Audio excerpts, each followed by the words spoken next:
Hi, everyone. My name is Tim Van Rieken. I'm the Executive Director for the Headwaters Tech Hub. I want to welcome you to the next episode of our webinar series, the Aperture webinar series, where we bring Montana innovation into focus. Today, I'm happy to introduce Sean Wilkerson. Sean is serving as the Acting Community Engagement Office Director of the Northwest Frontier Community Engagement Office in Bozeman for the U.S. Patent and Trademark Office. In this role, he works closely with USPTO colleagues and leadership, federal agency partners, national organizations, and industry to design and implement programs and initiatives that bring in innovation resources to independent inventors, small businesses, entrepreneurs, makers, innovator communities, and universities. That sounds like a big ask and a bit of a mouthful. But we are really excited to have Sean in our region, in the Bozeman community, and we're really excited to hear what he has going on and all the opportunities that he brings with him today. So Sean, welcome. I'm really looking forward to hearing what you have to say and some great discussion at the end. Thank you, Tim. I will go ahead and share my screen at this time. And Allison, great to see you. For those of you who don't know, we're hosted at Montana State, and Allison was a big part of that. So I just want to thank her up front. Can everyone see my slides? All right, awesome. Well, I am Sean Wilkerson. I am here representing the United States Patent and Trademark Office at our Northwest Frontier Community Engagement Office.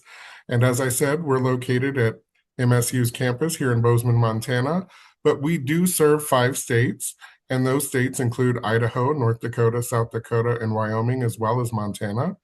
And our role is really to be here in the community to help engage with people on a better level. We originally had an office in Rocky Mountain region, which was Denver, Colorado. That office got split into 2, where one office was brought here to Bozeman, Montana. The other one was brought to Salt Lake City. Our goal is to really be embedded in the community, to work better with reaching people and have accessibility to our offices and our services. So that's really what we're doing here, helping people go through the process of obtaining their intellectual property and moving into commercialization. It's a really great opportunity for us to meet with people, to work with organizations like Headwaters Tech Hub, and really focus on what the needs are in the local community. So that's what we're here doing. And in addition to our office here, we do have regional offices located across the country. If you're interested in finding out more about where those are located, you can use the QR code. But you can also identify those on the map here. We have our regional office in Silicon Valley, one in Dallas, one in Detroit. We have our southeastern region and our northwestern region and our northeastern region as well.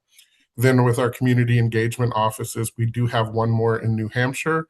And we are just now opening 2 more, got announced this week, one in Atlanta and one in Alabama.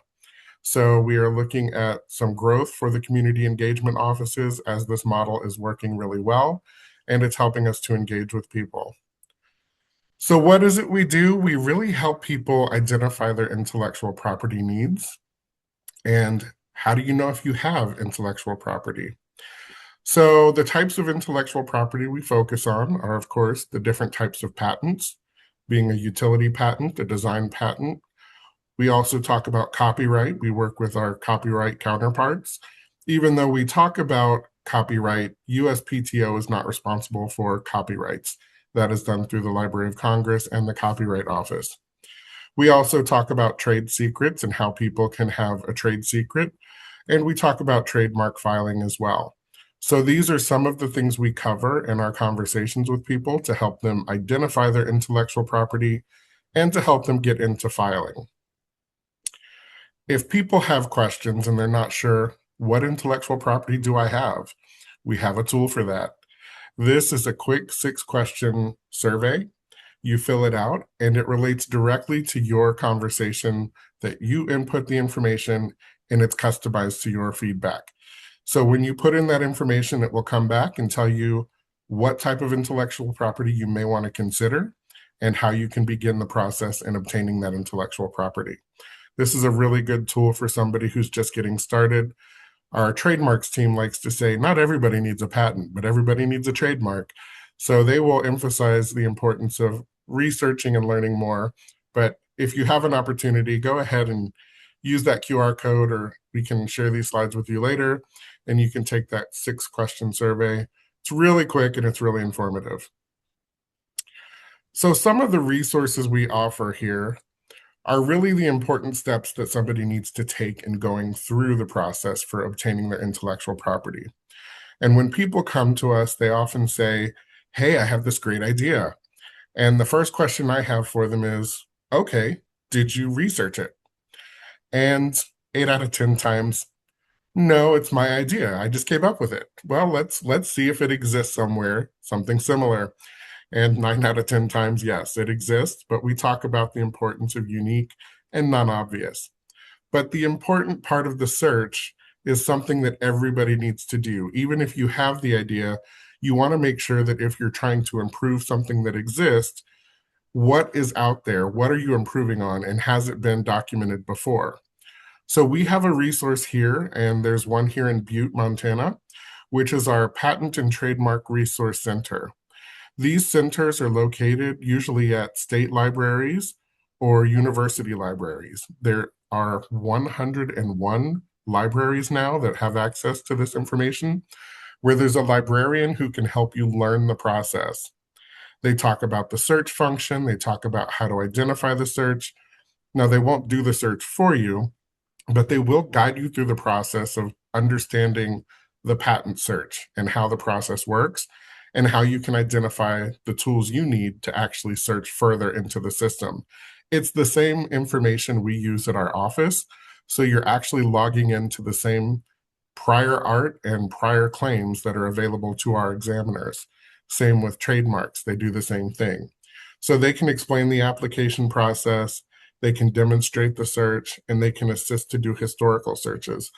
But much more than that, you can take it home and do it from home. You don't have to do it directly from the library.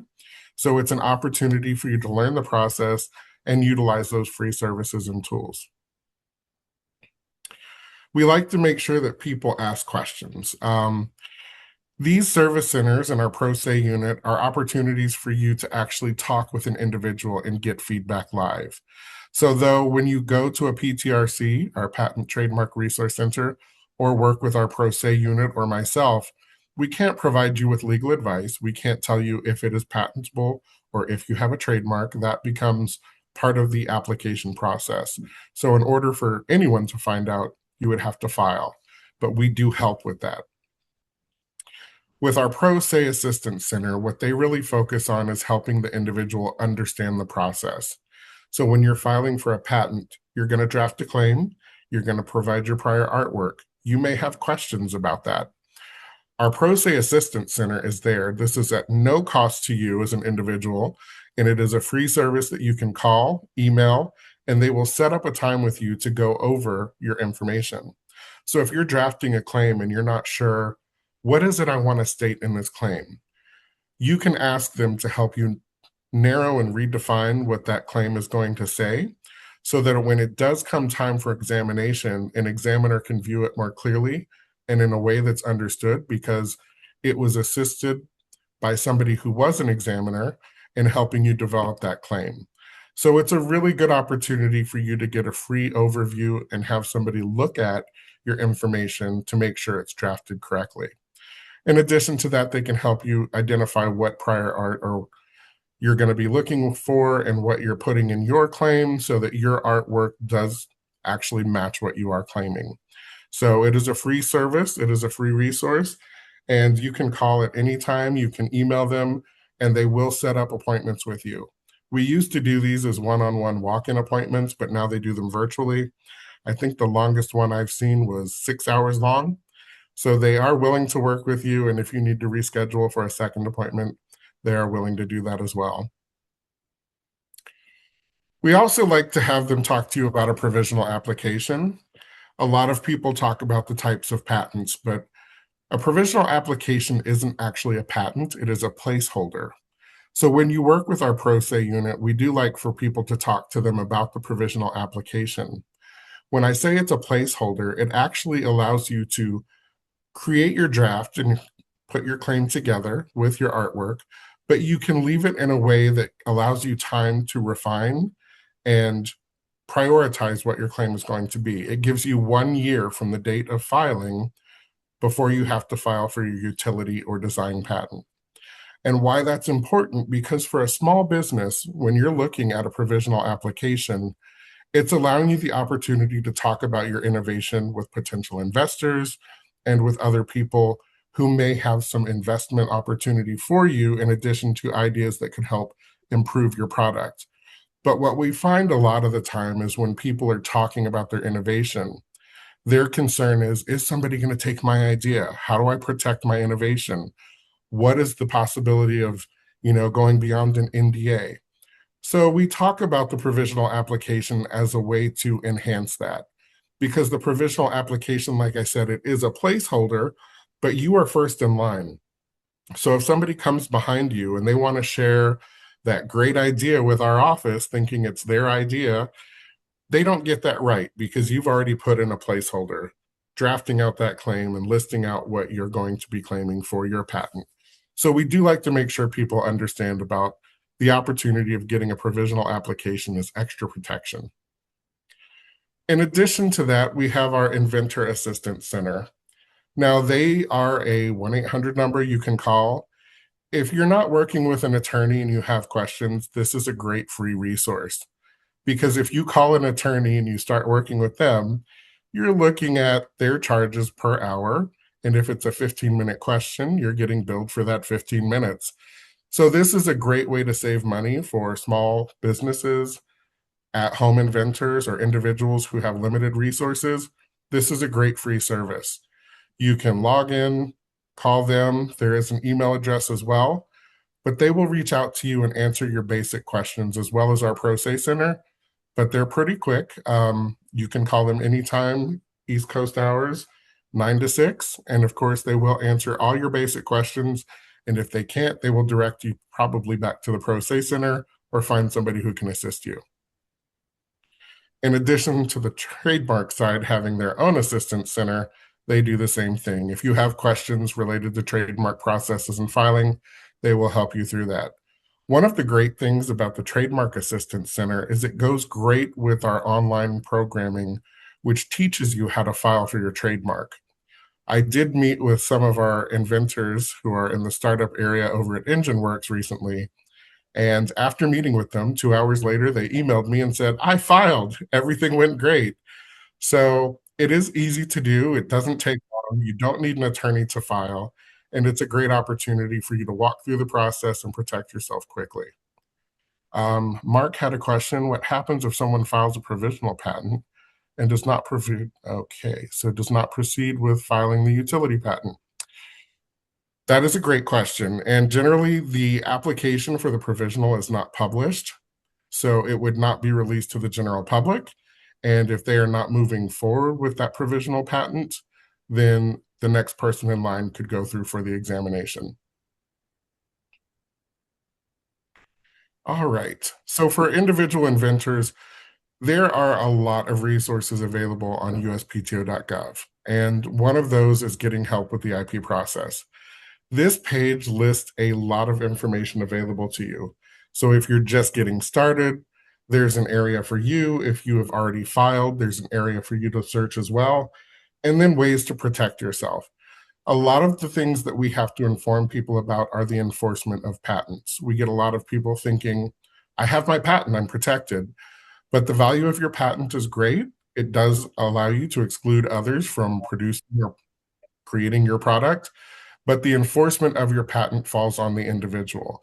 And we do like to make sure people have the information, so you can find that information here as well. Some other additional resources we have are our free legal services.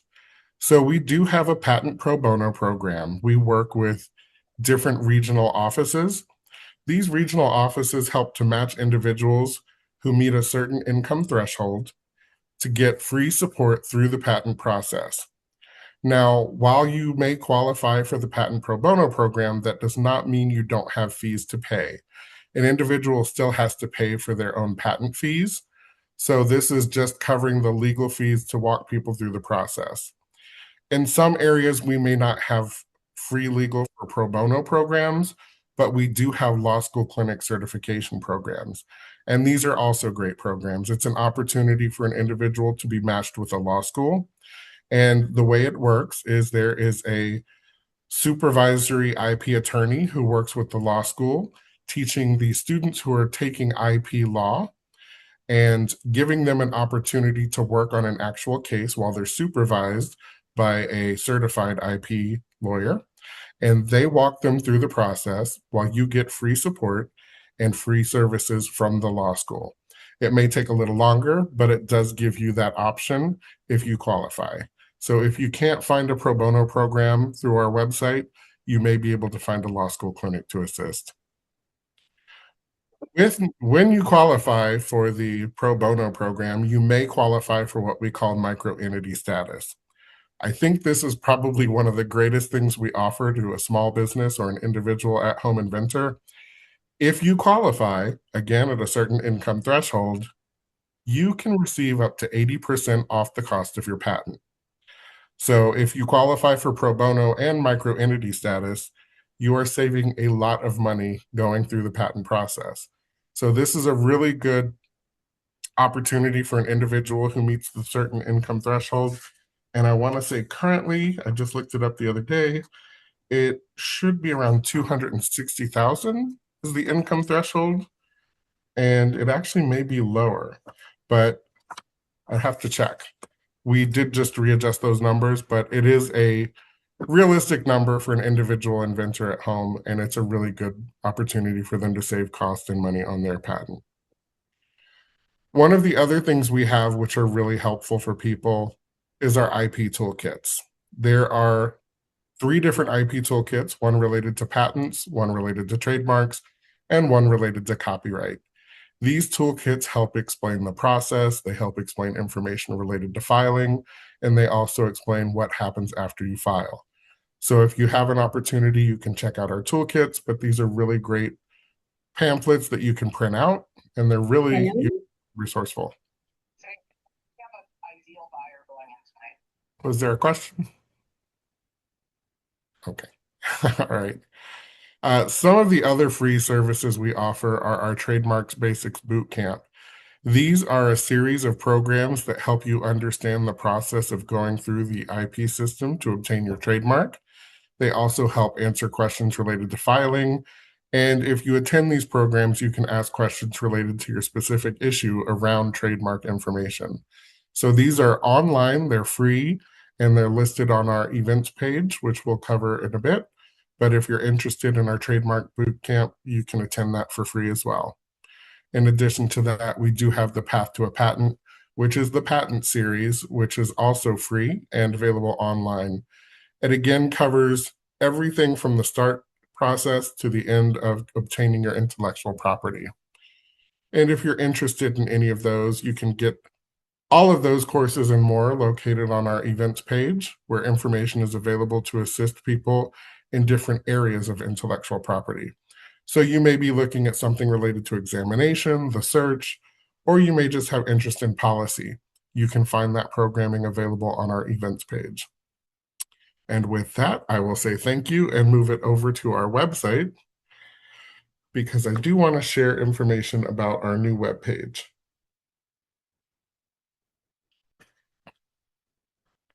And hopefully my screen is still being shared. So we actually just launched our new website today, so this is exciting for us. It is a little easier to use. It's a lot more user-friendly in the way that we list the information specifically related to finding out, thank you, Tim, to finding out more about patents and trademarks. A lot of the information I just covered is really laid out in a more visual, appealing way here that you can easily identify where you want to go and find your information. So if you're looking for information on patents, you can go here to find out where to begin and all of the processes related to filing for your intellectual property. And again, the same with trademarks. They make it really easy to find information, and that is a big difference from our former page, but we are very excited about that. And again, We talked about the IP identification tool, which is now highlighted as well. You can find that directly on our homepage as well. So all of the information that you're looking for related to IP, filing for IP, or just understanding IP can now be found easily on our main page. And with that, I will turn it back over for questions. Thanks, Sean. A fabulous, fabulous presentation. I love the look of the new website. I saw there was one question from Mark that was already answered. Do folks have other questions? I know we have a lot of innovators here in the room. I see a question in the chat from Nikki. Piggybacking on Mark's question, if someone knew of a provisional patent and said provisional expired in 2024 without filing the utility patent, can someone file a new provisional on the same concept? So my understanding is no, not on the exact same concept. There has to be some variation. But again, if it hasn't been filed for and it was abandoned, it would just need to have some new variation to file moving forward. And I'll say too, we're pretty informal here. Folks are welcome to just come off mute or raise their hand, and it can be more of a discussion too. I mean, there's plenty of space for back and forth.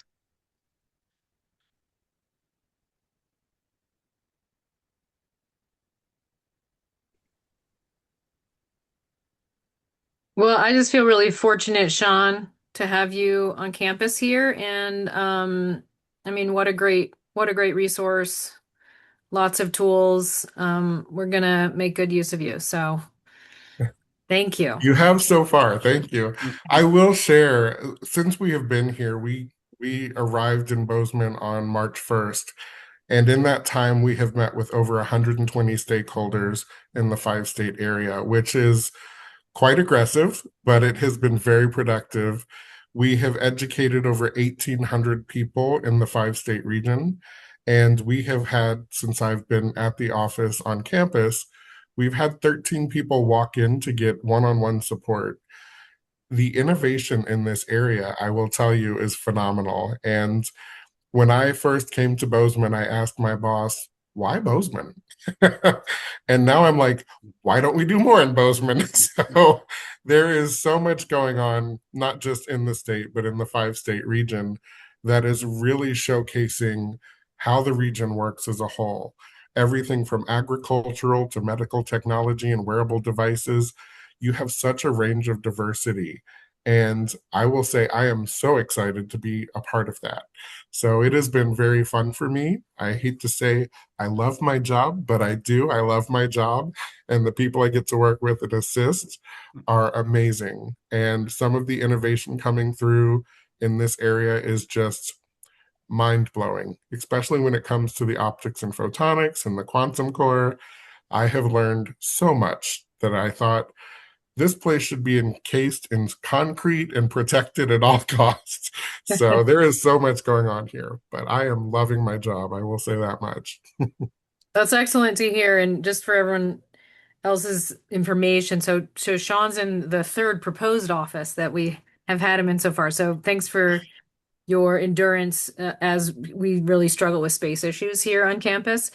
But we've envisioned, I think, something very appropriate that is to house him kind of adjacent to our startup incubator on Innovation Campus. I think I think your traffic's just gonna increase, Sean. So I don't know exactly the timing of that, but I hope it's soon.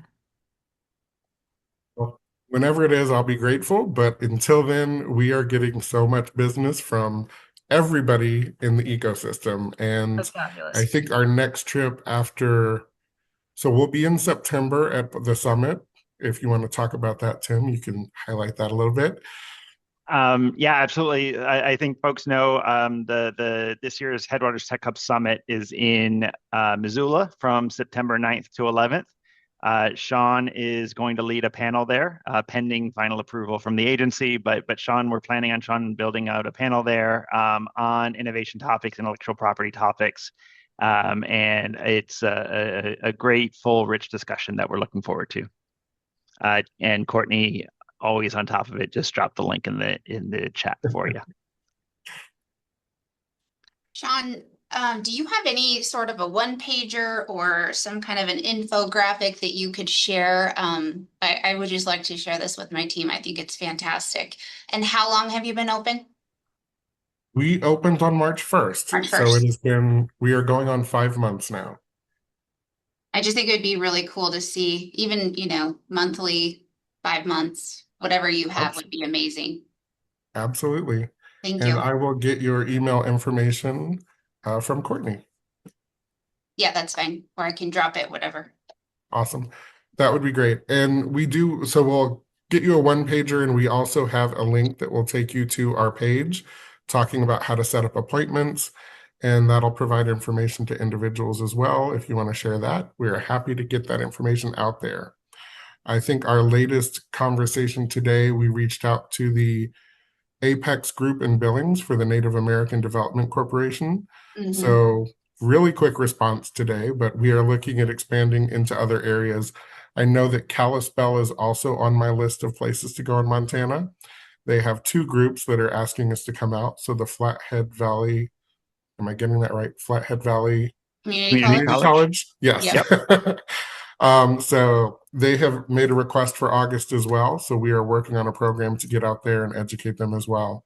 But if there's any opportunities to collaborate with any groups on the call, let me know. We're happy to customize programming, work with you, be on a panel, or provide information that can assist you in educating your members.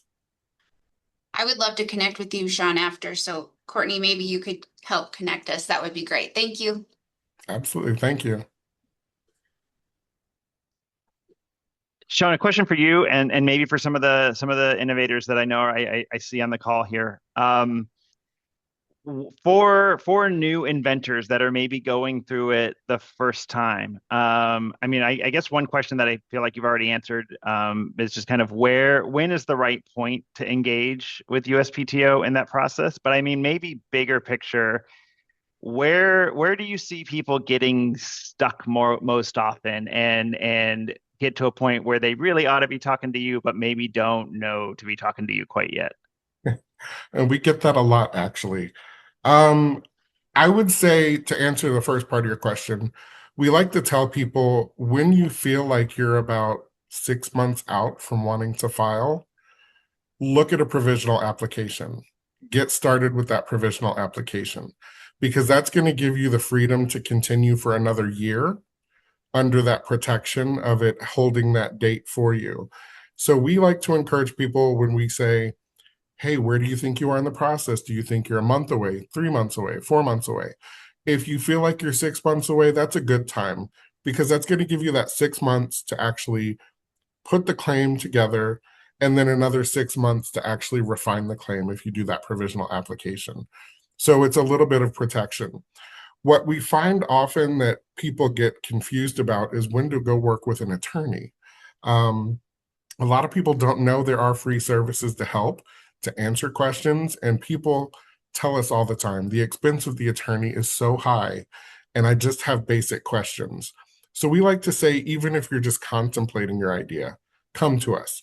If you have a thought that you're trying to determine if it's actually patentable, come talk to us, because even though we can't give you legal advice or tell you if it's patentable, we can talk to you about the search process. People get held up in that search process and understanding what it is they need to do and why that search is so important. We can save you time and money by allowing you a free resource where you can go look up your information. And often people start the process and filing without doing that, and then they end up with that rejection because they didn't bother to find out what existed prior. So honestly, that is probably the biggest point where people get held up. And also people concerned about funding. A lot of people will push off the filing for intellectual property because they think it costs too much, but they don't know about the micro entity status. They don't know about the pro se programs. So at any point you have a concept that you're just even thinking of, please come talk to us.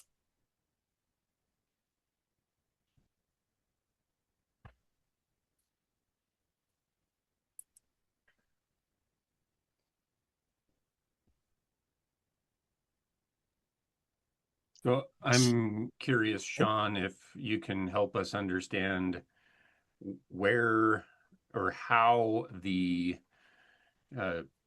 demarcation is determined between something that's just an idea and something that's actually worth pursuing intellectual property and patents on.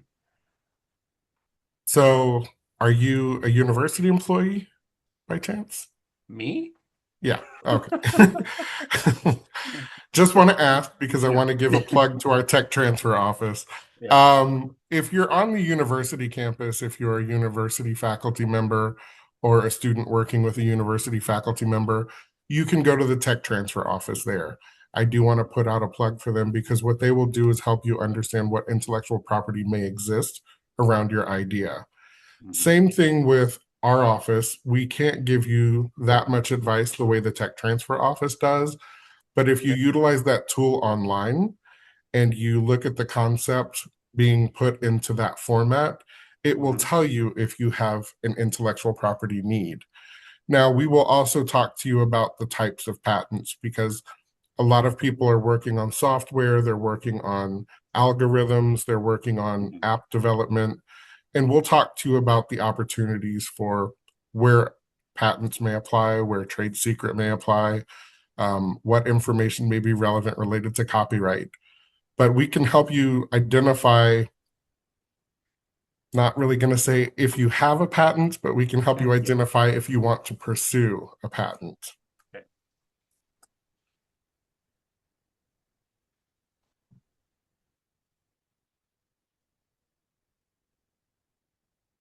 Sean, you had told us that there are resources available in Butte. More of that self-serve research resource. I think you said it's a patent and trademark resource center. Correct. But can you tell us more explicitly where we'd find that office? Yes, I'm going to pull that up for you. So if you're on our newly designed website, you can type into the search function locations and it will pull up a map. So when you click on our office here in Montana, you'll see the Butte location for the PTRC. And that library is located at Montana Tech Library of Montana Technological University at 1300 West Park Street. So you can go there, you can set up an appointment with the librarian directly. They are actually training this week on updates to search functions and features and how we're utilizing AI at the office to help with examination. So they're actually undergoing some additional training this week, but they are so good at what they do and they are so very helpful. And as a free resource, I think everybody should use them because they really bring an understanding of that search process and ways to identify how to better do a search. So I highly encourage anyone who is looking at maybe improving an existing idea or just seeing if their idea exists to utilize that resource. Now, we do have them in every state. So if you're closer to North Dakota or if you want to go look at South Dakota, you can do that too. But we do have opportunities, as you can see, all across the country. Everywhere you see a little white dot, there's a library available. That last part you mentioned seems pretty huge, where it feels like in the patent space, like knowing what the right jargon or what the right search terms to use to be able to find ideas that are going to be in the same space. I would guess, especially if you're a new inventor, tinkering in your own garage, that sort of kind of story. Knowing how other people would talk about the ideas and the terms that they would use probably is half the battle in that search. Exactly. And the interesting thing is, I was part of the program yesterday listening in on the conversation through the search function, and they're talking about fans. Now you think, if I have a fan, where would I classify that? But is your fan for an air conditioning unit? Is it for a different type of plane application? Like it is a blade, it is a fan, so where are you going to classify this fan and how is it going to be utilized? and they make you think about new ways and new areas that you may not have considered that have portions of your application available. And is it going to affect that with prior art? Or are you going to be in an area that is completely unique or new, or competing with something that already exists in the same classification? So their training is really extensive and they're very helpful. So again, it is a free resource. I highly recommend it. Thanks. So I have one more question, hopefully just one more question. Ask And away. it's related to the amount of time and that a patent is enforceable. Are there ranges? Does it depend on the invention or the device, or how does the timing on that work? So that's a fun question to answer because we like to talk about why a provisional application matters. The average time for a patent is 20 years from the date of receipt or filing. If you file for a provisional application, that could technically give you 21 years of protection, but the actual ownership of the patent itself is 20 years from the actual issuance date. So when you look at your patent, you have 20 years to regain all of that research and development money you spent and exclude people from producing your product for your economic growth.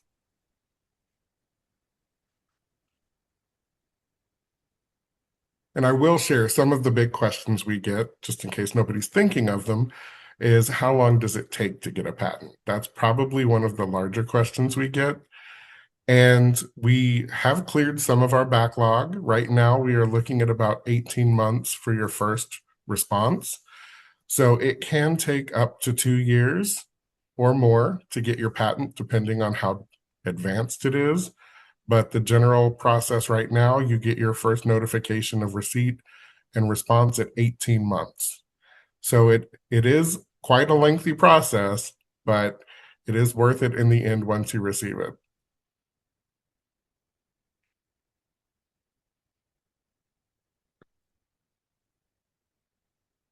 Other questions from folks? Yeah, I've got one for you, Sean. I don't know why my computer's showing my wife's name. My name is Matt Kenworthy. Sorry. But the timeline with the patent process being a rather lengthy one, what if an individual has something that they feel they want a standard within the industry to somewhat have everything that may come after it match or meet said standard? Those can be relatively long processes too. Do you encourage people get the patent, lock it down, and then seek developing a standard, or do you encourage trying to do both around about the same time? And is there advantages or disadvantages in doing something like that? It depends on what it is. I know that we'll use app development, for example. A lot of people develop apps and they don't file for a patent. And some of the reasons we hear, which are the technology is going to be outdated in 2 years anyway, so why would I file a patent when it takes that long to get it? So we hear a lot of that coming from people. I would say if you're looking to create a standard, I would do both at the same time, because if you have that development already done and you can put that into a claim, I would go ahead and start that. Because if you don't and you're having conversations and somebody else can utilize that information, they can file for that patent before you. And we are a first to file system, so it's to your benefit to protect yourself.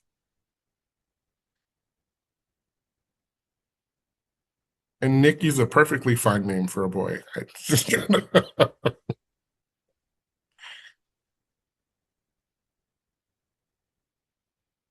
All right, any other questions? This has been easy. I like this group. John, I think I heard you say that part of the training that the team in Butte is receiving this week is around AI, and I'm curious if there's anything that you can share with us about the role of AI in this work. So I can share what I just recently learned, which is we are testing AI in our office. And the way they're testing it is by looking at how AI can identify differences in the application to prior art. But in addition to having that information shared, they're also having it reviewed by an examiner for accuracy. And so far, the rate of success has been very high. And I know that they're looking on the opportunity to continue that further to help reduce pendency and also help people get a response sooner than 18 months. So we are in the process of that right now, which is very exciting, but it is still very new to the development and making sure, because as we all know, AI does sometimes hallucinate, as we like to say, and we do have to verify that information. So this testing phase has been really successful, and we're going to continue down that road, and hopefully we'll get to a point where the examination process can be sped up a little bit through AI use. That's great. It's exciting, and it's nice to hear too that we've still got a human being involved in the. Oh, absolutely. I think we're always going to hopefully have a human being involved, but AI is allowing us a lot more opportunities and it's allowing us a lot more ability. So even with that examination and finding that people are looking at the work to make sure it's correct, it's also identifying things that somebody may have missed. So you're getting additional review in addition to the person that AI is actually finding things that we may have missed in our review. So we can verify it, but also it's giving us more to verify. But with a goal of leading to shorter lead times for Exactly. applicants. That's great. Yeah. Yeah.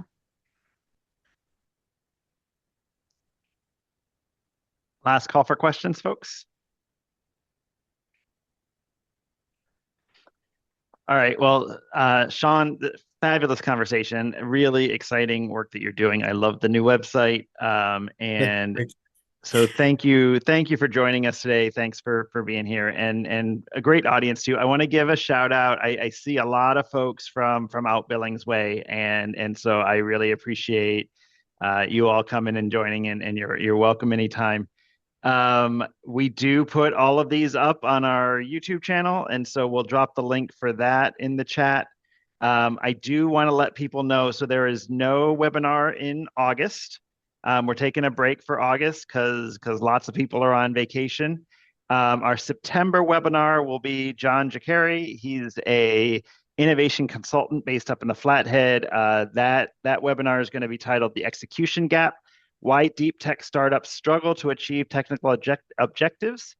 If you've already registered for the series, then you should automatically get an email invite for that. If you have not registered for our series yet, I think Courtney just dropped the individual registration for that in the chat as well. And then I just want to give a last plug for our summit coming up in September. I hope to see most of you in person there. It's shaping up to be a pretty solid event. We'll hear a lot more from Sean and a lot more folks as well. And again, we are building out our fall series for the webinar as well. And so if you have ideas for webinars, you can send them our way. I think there's one last link that Courtney's going to drop in the chat for that. And we'd love to have your input about what you'd like to see from this seminar series. It's only there to be a good resource for our ecosystem. And so your ideas really will help drive what it looks like for the next year. And with that, I look forward to seeing all of you soon, and have a great afternoon.